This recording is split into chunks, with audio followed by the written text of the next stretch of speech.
Oi pessoal, tudo bem? Eu sou a Carla Larissa e esse aqui é o nosso canal onde a gente fala sobre arquitetura e urbanismo. Para além da arquitetura e urbanismo, a gente fala também um pouquinho sobre arte e, é claro, sobre história também. Gente, eu tô um pouquinho sumida, né? Eu sumi um pouco aqui do canal, fiquei um tempo fora. Esse ano eu tive algumas complicações e aí tava passando muito mal, tive que fazer uma cirurgia. Isso fez com que eu demorasse mais ainda para voltar. Mas eu tô de volta e vou trazer vários outros vídeos aqui no canal e eu conto com a presença de vocês aqui. Lembrando que nós estamos fazendo uma série falando sobre a história da arquitetura.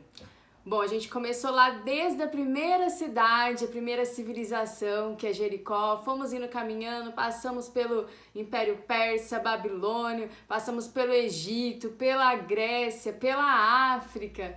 E nós estamos agora parados no momento em que a história ela se encontra, em que tem um protagonismo muito grande do povo judeu na história. A gente terminou ali a Grécia Antiga e nós estamos caminhando para ir para o Império Romano. Só que antes de ir para o Império Romano, eu quis trazer esse povo para vocês que impactou o Império Romano. Porque o cristianismo foi propagado por conta do Império Romano e o cristianismo ele veio através de um judeu, que é Jesus.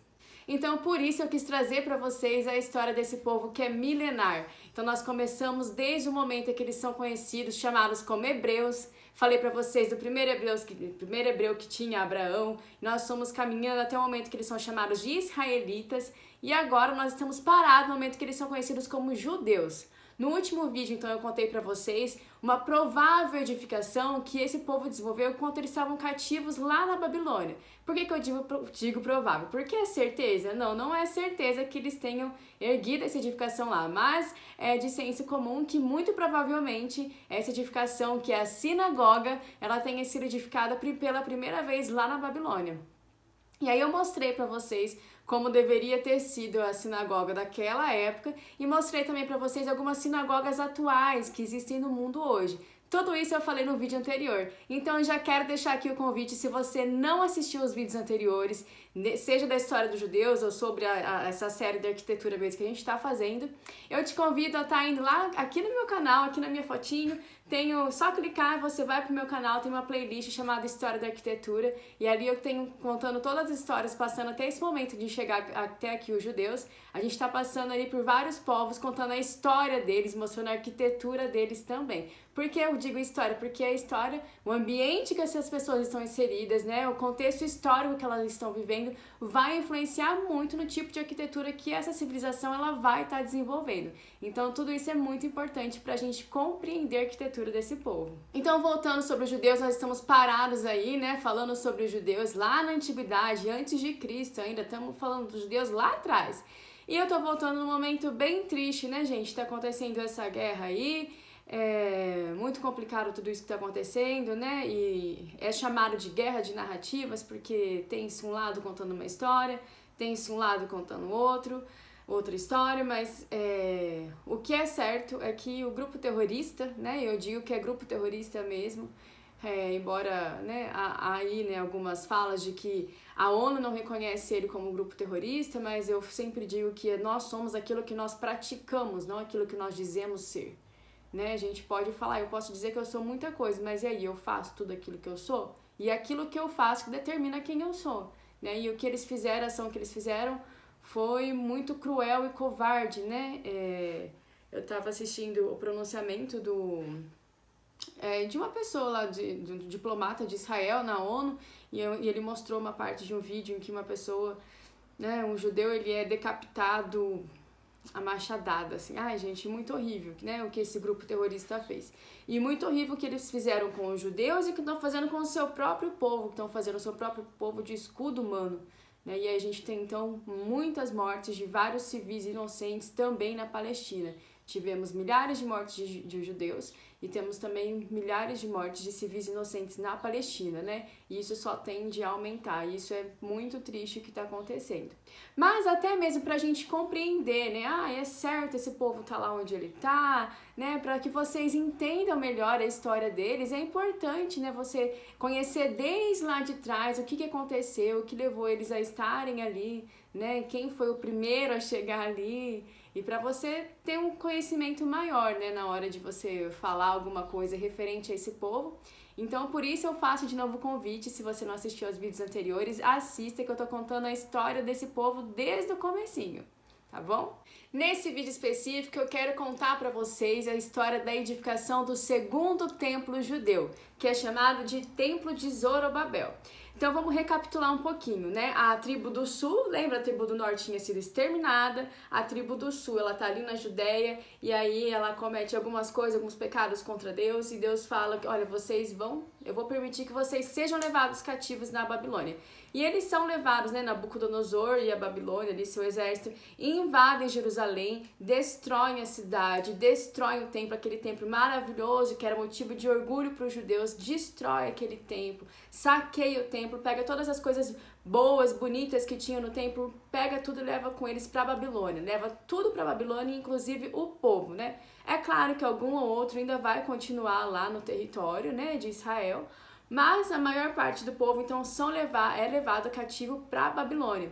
E lá na Babilônia eles vão ficar por 70 anos. Havia até uma profecia do profeta Jeremias, dizendo que o período de cativeiro deles na Babilônia era 70 anos. Tá, e aí vamos pensar o que está acontecendo na história nesse momento, né? Concomitante a tudo isso, né? A Babilônia lá, linda, maravilhosa, com construções magníficas, né? Imagina, gente, a Babilônia, eles tinham uma técnica construtiva muito desenvolvida para aquela época, né? Por exemplo, eles pigmentavam o tijolo, eles tinham os tijolos vitrificados azuis, que eu já mostrei aqui no canal. Eles tinham os tijolos vitrificados azuis e eles pigmentavam então esse tijolo, deixavam ele azul. Eles vitrificavam esse tijolo, eles faziam desenhos com isso, né? Montavam desenhos dessa forma. E tudo isso era muito lindo, né? Muito lindo para aquela época. Era uma construção muito desenvolvida para aquela época. É até interessante que, não sei se todo mundo já assistiu aquele filme Alexandre. E aí, né, o filme retrata que os gregos se achavam superiores, mas no momento que eles chegam ali na Babilônia, que eles olham para aquelas construções, né, e eles falam assim, nossa, nós nos achamos superiores, né, Alexandre fala, nós nos achamos superiores e chamamos esse povo de bárbaro, mas olha a construção que esse povo fez, olha tudo que eles fizeram aqui. É bem interessante isso, porque a Babilônia realmente era uma cidade muito bonita, né? Imagina-se, estima-se que ela tenha sido a primeira cidade planejada do mundo. E aí então, né, enquanto a Babilônia tá ali, né, se achando a dona do mundo, o Império Persa tá crescendo, né? Concomitante a isso, o Império Persa tá ali, angariando terras, conquistando povos e tá crescendo. E aí o Império Persa olha para aquela cidade magnífica, né? E quem é o rei nessa época do Império? É o rei chamado Ciro. Ciro olha e fala, que cidade bonita, eu quero essa cidade para mim, eu quero essa cidade para mim, eu quero esse povo para mim. E aí ele pensa de uma forma, gente, precisamos bolar uma estratégia de guerra que a gente consiga chegar na Babilônia e pegar esse povo desprevenido, para eles não terem nem chance de lutar contra a gente. E a estratégia que eles tratam é a seguinte, né? Para quem assistiu o vídeo da Babilônia, eu contei para vocês que eles fazem canais, né, que saem do rio, eles fazem abertura, eles abrem esses canais e fazem com que esses canais eles circundem a cidade inteira, para que eles tivessem água de fácil acesso, na água potável ali de fácil acesso, né? Potável, né, gente? Potável naquela época é meio complicado, mas que eles tivessem água de fácil acesso para eles, né? Para estar fazendo as atividades do dia a dia, para estar irrigando a plantação e tudo mais, né? Pensa como não era desenvolvido esse povo. Então esses canais eles saíam do rio e passavam para a cidade. Porque, gente, a gente não pode esquecer que essas cidades antigas, né, grande parte delas, elas eram todas cercadas por muralhas. As muralhas circundavam a cidade, né? Às vezes não era só uma muralha, às vezes era uma muralha, passava um espaço, tinha mais uma outra muralha, né? Dupla muralha ali, para realmente cercar a cidade e garantir, né, a segurança daquele povo, né? Garantir a segurança não é... A muralha nem sempre, né, naquelas épocas, a muralha era garantia de segurança, mas era uma segurança maior. E aí, então, a cidade era toda murada. Ciro pensa, né, tipo, como é que a gente vai invadir? Até a gente conseguir invadir a muralha deles, né, pra entrar lá dentro e capturar eles, o exército deles vai ter tempo de se preparar, já vão se preparar e já vai vir pra cima da gente com tudo. A gente tem que pensar numa maneira de pegar eles de surpresa. Então esse rio, a maneira que ele pensou foi justamente com esse rio, porque o rio ele passava, né, por baixo do portão da cidade. Tinha como eles passarem, né, direto no rio? Não tinha como, porque o rio era grande, era fundo, eles poderiam se afogar. Mas aí Ciro pensou, e se eu desviar as águas, né, a água desse canal e tirar um pouquinho dessa água e mandar essa água para longe, e tirando essa água, diminuindo de pouquinho, de forma gradual, e diminuindo essa água, a hora que tiver num tanto bom que dê para os soldados passar, todo mundo passa. E foi justamente isso que ele fez. Então ele desviou a água ali do canal, e aí os soldados entraram pelo rio ali, passaram por baixo do portão e entraram dentro da cidade, pegaram os babilônios de surpresa, né? E imagina-se que os babilônios estavam dando festas, porque os babilônios davam muitas festas mesmo, né? E todas regadas a muita bebida, né? Muita orgia e tudo mais. E eles estavam ali naquela festa, de repente, a hora que eles olham, o Império Persa estava ali dentro. E não tinha como eles fazerem mais nada. Então eles foram derrotados pelo Império Persa. Agora a Babilônia ela não é mais dona de si, né? Agora a Babilônia pertence ao Império Persa. E quem é que está lá na Babilônia, cativo, como escravo lá na Babilônia? Os judeus. Então, nesse momento, os judeus agora também passam a pertencer ao Império Persa. Só que isso para os judeus, gente, foi algo muito bom, né? Porque tinha até, inclusive, também uma outra profecia falando, já disse, que o Império Persa ia derrotar a Babilônia. E Ciro, que era rei do Império Persa, ele permite, então, que os judeus voltem para Jerusalém, que eles reconstruam o templo que havia sido destruído pelos babilônios e também que reconstruam a cidade de Jerusalém. Então, tudo isso para os judeus é algo muito bom. E não só isso, né, gente? Não só a reconstrução. Ele ainda Ciro permite que os judeus levem de volta tudo aquilo que havia saqueado do templo. Todos os itens, né, os utensílios que os babilônios haviam roubado do templo, né, utensílios de ouro, de prata, né, de metais preciosos, que os babilônios haviam roubado do templo. Ciro fala, olha, isso aqui é de vocês, podem levar tudo, levem tudo para o templo de volta. E aí é importante eu colocar aqui que, nesse momento, né, um utensílio do templo que era muito importante para os judeus e que não foi mais recuperado é a Arca da Aliança. Se você acompanha aqui o canal, você sabe da importância da Arca da Aliança para o judeu, né, para aquele povo. A Arca da Aliança era ali onde estava a tábua dos 10 mandamentos que Deus havia dado para Moisés. Estava também a vara de Arão que floresceu, indicando que ele seria o primeiro sumo sacerdote. Estava também um pouco do maná que Deus tinha dado para eles no deserto. Então a Arca da Aliança era muito importante.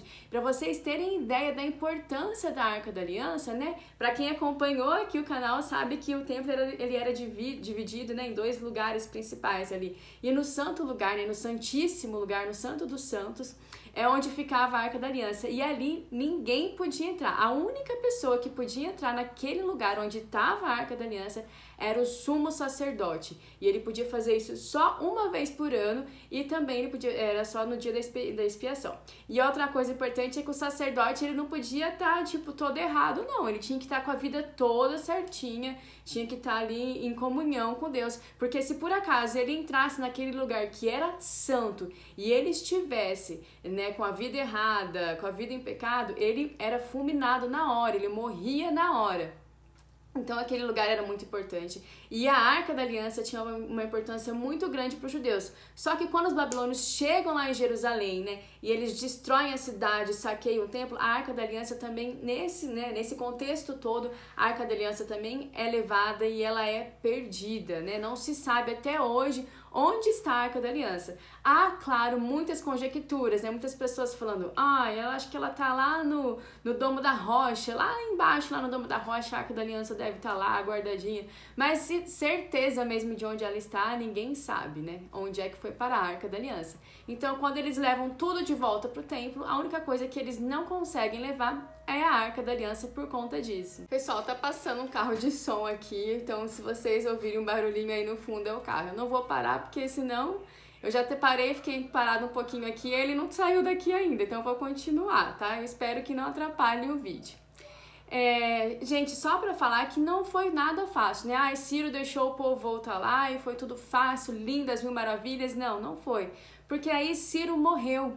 E quem entrou no lugar dele começou a dar ouvido ali, né, aos inimigos dos judeus e acabou impedindo, né? Acabou impedindo que os judeus continuasse a construção do templo, assim como da cidade. Então essa construção, ela precisou ser interrompida. Só que por conta do nosso tempo aqui no YouTube, né, eu já falo bastante, nossos vídeos aí tem cerca de meia hora, eu não vou me aprofundar nessa parte, tá?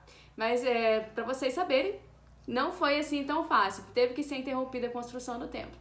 E aí então, passado um tempo, né, sobe ao poder um novo rei da Pérsia, chamado de Dário. E aí Dário, ele entra em negociações com o rei dos judeus naquela época, né, o príncipe dos judeus, o governante dos judeus naquela época, que é chamado de Zorobabel. Ele entra em negociações ali com Zorobabel e permite que a reconstrução do templo, ela volte à tona, né, tanto a do templo quanto também da cidade de Jerusalém. Muitos judeus então saem da Babilônia e retornam para Jerusalém para participarem dessa construção do templo e da cidade. Não são todos, tá? Há uma parte dos judeus que continua ali na Babilônia, mas uma boa parte deles saem da Babilônia e retornam para Jerusalém. Passado um tempo então, Dário morre. Quem vai assumir o trono no seu lugar é seu filho, chamado de Xerxes. E aí, Xerxes, ele é muito importante para a história dos judeus, porque ele permite que Neemias volte e reconstrua os muros da cidade de Jerusalém. Lembra que as cidades, elas eram todas fortificadas, cercadas ali por muro, para garantir a segurança daqueles povos?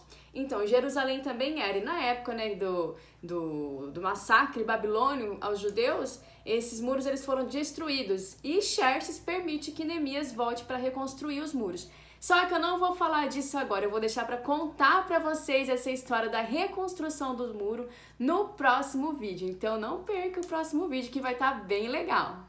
E por que, né, gente, que o Império Persa permite que os judeus façam isso? Né? Além de já ter uma profecia, né? Quer dizer, Deus já havia dito que isso iria acontecer, que isso seria possível de acontecer, né? Então, isso por si só já é suficiente. Mas, né, para além disso também, os persas, eu já disse aqui no canal, eles tinham uma característica muito interessante, que é inclusive uma das coisas que imagina-se que tenha arruinado eles, né? Essa característica tenha prejudicado eles e tenha aí garantido a sua ruína, é que eles não se opunham à prática religiosa dos povos conquistados, né? Eles conquistavam povos e eles não impunham a sua religião, a sua cultura a esses novos povos. Eles deixavam que esses povos continuassem, né, com as suas práticas religiosas, culturais, éticas, morais, tudo mais, eles deixavam. A única, claro que não era a única coisa, né? As coisas mais importantes que eles pediam a esses povos eram o quê? A partir de agora, vocês têm que ter consciência que vocês pertencem ao Império Persa, vocês têm que ter consciência que vocês precisam pagar tributos ao Império Persa, né? Pagar impostos ao Império Persa, e que quando nós precisarmos de vocês para as batalhas, né, para lutar nossas guerras, vocês têm que vir e lutarem conosco, lutar as nossas guerras do nosso lado, apoiar o nosso exército. E aí, né, isso permitiu então que os judeus continuassem com suas práticas religiosas, né, adoração a Deus, né, que haviam aprendido ali com seus antepassados, suas práticas culturais, tudo mais. E isso permitiu então que eles continuassem com tudo isso, com a sua vida, né, como era antes.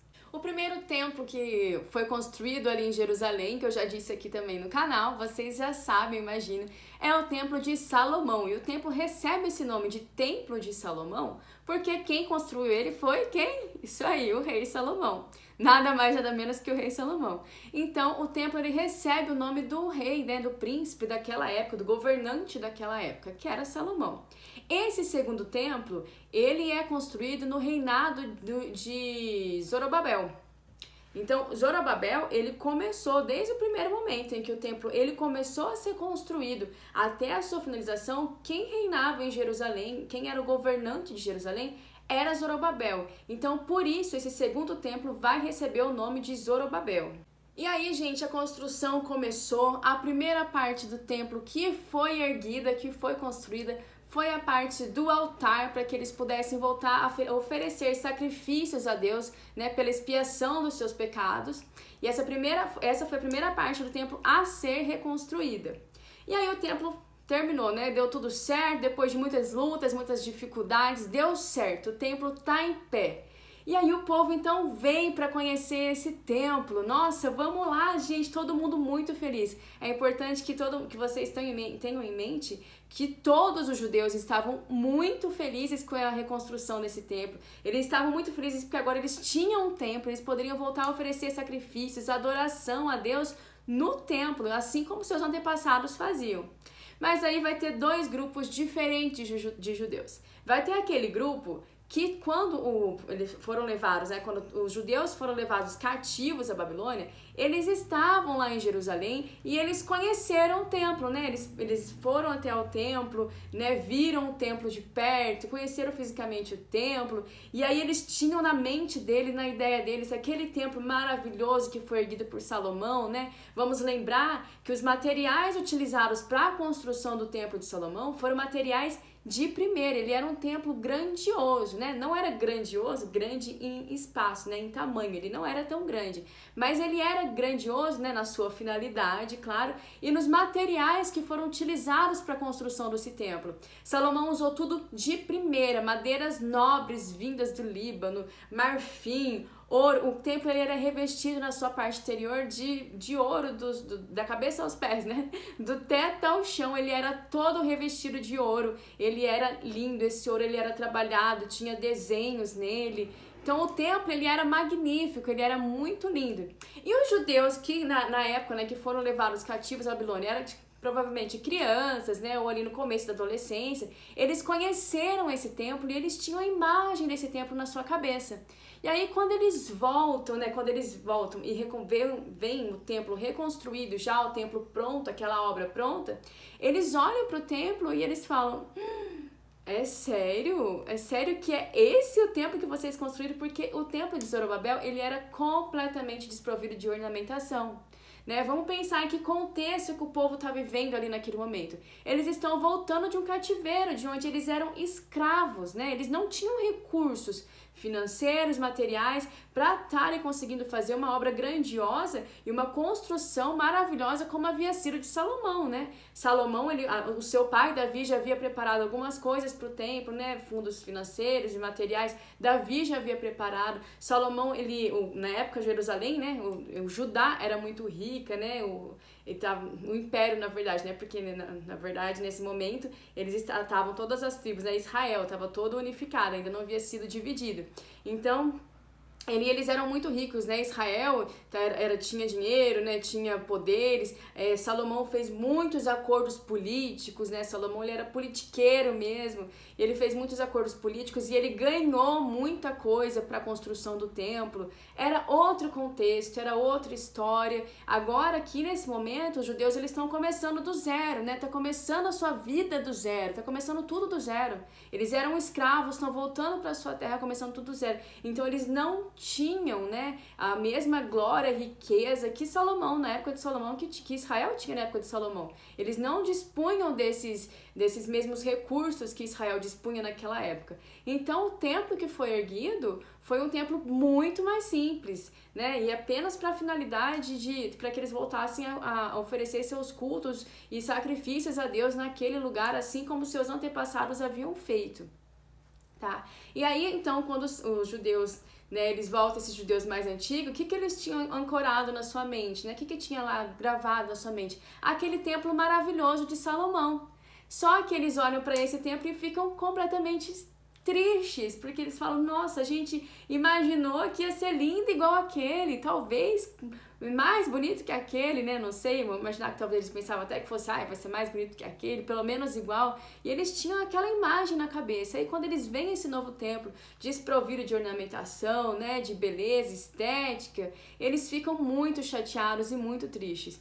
Já os outros judeus, né, que não conheciam o templo antigo, eles ficam extasiados, muito felizes, porque agora eles têm um espaço para voltar a cultuar a Deus, oferecer sacrifícios, assim como seus antepassados fizeram, assim como eles haviam sido ensinados, né? As suas práticas religiosas poderiam ser feitas todo naquele espaço ali. A presença de Deus, né? O templo também era uma representação. Lembra que eu disse para vocês sobre o tabernáculo, né? Deus pediu que tivesse o tabernáculo no meio do povo para ser uma representação de Deus ali no meio do povo. O templo também era uma representação de Deus. Olha, Deus está aqui no nosso meio. Aquela ali é a casa de Deus, é ali onde a gente vai para ficar mais perto de Deus.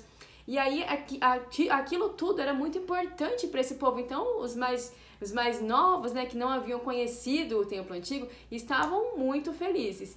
E aí, para esses então, né, que estavam tristes, Deus usa um profeta chamado profeta Ageu e fala assim: olha, não fiquem tristes, não se preocupem, né, com beleza, com ornamentação, com nada, porque a glória da segunda casa será maior que a da primeira. No contexto cristão, né, para quem é cristão, sabe que essa palavra ela é muito conhecida e muito utilizada. A glória da segunda casa será maior que a da primeira. E foi exatamente isso que Deus disse para aquele povo ali através do profeta Ageu. Só uma curiosidade, no período então da reconstrução desse segundo templo, quem era o sumo sacerdote ali da época é um sacerdote chamado de Jesua. Acho que é assim o nome, gente. Eu não tenho muita certeza aí quanto à pronúncia, mas eu acho que é Jesua. E como eu disse, né, já disse um aqui, os profetas desse período eram os profetas Ageu e Zacarias. E durante toda a reconstrução do templo, né, o povo passou ali por muitas dificuldades. Durante todo esse período, Deus usou por várias vezes o profeta Ageu e Zacarias para estarem profetizando para o povo, para que eles não desanimassem, para que eles não desistissem e continuassem, né, naquela obra, né? Deus falando: olha, continua nessa obra que eu tô com vocês, vai dar tudo certo. E essas palavras de incentivo, de ânimo da parte de Deus, era vinda através ali da vida do profeta Ageu e Zacarias. E Zorobabel, vamos falar um pouquinho sobre Zorobabel. Eu já disse, né, que a obra ela terminou no reinado, começou no reinado de Zorobabel e terminou também no reinado de Zorobabel. E ele é muito importante, né? Zorobabel era filho de Salatiel, que era da descendência de Joaquim, por isso é da descendência do rei Davi, e Zorobabel ele faz parte então da genealogia de Jesus. A obra desse templo ela foi finalizada em 516 a.C. E infelizmente nós não temos imagens, né, para mostrar como que teria sido e como foi essa obra, né? Até porque depois o templo ele vai passar por uma reforma, mas eu não vou entrar nisso porque a gente vai deixar esse assunto para algum vídeo aqui mais pra frente, mas logo daqui uns vídeos pra frente nós já vamos falar aí sobre essa reforma que aconteceu no templo. Então nós não temos, né, imagens para estar mostrando, para estar imaginando. É claro que no templo de Salomão a gente também não tinha nenhuma imagem, né, mas foram feitas aí várias maquetes, várias imagens de computadores também, imaginando como teria sido. Mas no templo de Zorobabel, infelizmente, gente, eu não consegui achar nada de imagem para mostrar para vocês. O que a gente sabe é que esse templo, né, ele foi muito importante para os judeus naquele momento, né, foi um momento de vitória, de conquista, e embora não tenha sido, né, tão ornamentado e lindo como o templo de Salomão, mas ainda assim ele foi algo muito importante, muito significativo para o povo naquela época. Pessoal, então por hoje é só. Muito prazer em ter vocês aqui comigo. Para você que ficou até o final, não deixe de comentar. Comente aqui, eu quero saber a opinião de vocês. Me contem tudo. Se você quiser colocar algum dado aí histórico para acrescentar ao nosso conhecimento, fique à vontade. Gosto muito quando vocês colocam aí algum dado a mais para estar acrescentando o nosso conhecimento. E eu espero vocês então no próximo vídeo, tá bom? Beijo grande, fiquem com Deus e tchau, tchau!